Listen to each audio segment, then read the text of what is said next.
मुंबईच्या गोरेगावमध्येही बकरा कुर्बानीवरून वाद पाहायला मिळतोय। गोकुळधाम सोसायटीतल्या आझाद नगर कोऑपरेटिव्ह सोसायटीमध्ये बकऱ्याच्या कुर्बानीसाठी शेड उभारण्यात आलाय।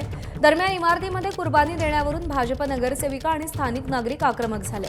इमारतीच्या आवारात उघड्यावर बकरी कुर्बानी करण्यास परवानगी देऊ नये अशी मागणी भाजप नगरसेविका प्रीती सातम यांनी महापालिका सहाय्यक आयुक्तांकडे केली आहे।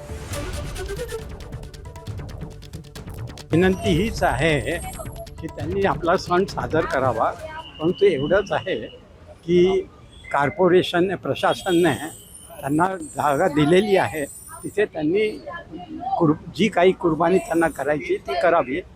कारण इथे आमच्या भावना थोडा हर्ट होतात, ती म्हणून त्यांना ही विनंती, आणखीन काहीच।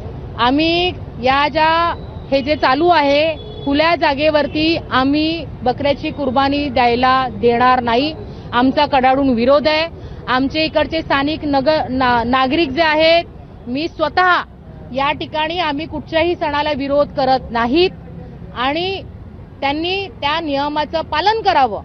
जिथे अधिकृत अलॉटमेंट केलेले आहेत, जिथे अधिकृत दिलेले आहेत, त्यांनी तिकडे ते काम करावं। तुम्ही या ठिकाणी एकमेकांना भेटा, जेवण करा, कव्वाली गा, पण बकऱ्याची कुर्बानी करायला द्यायला आम्ही सोसायटीच्या खुल्या जागेत द्यायला देणार नाही आणि आमचा कडाडून विरोध असणार। आणि असं चुकून जरी झालं तर उद्या आम्ही सगळे रस्त्यावरती उतरू।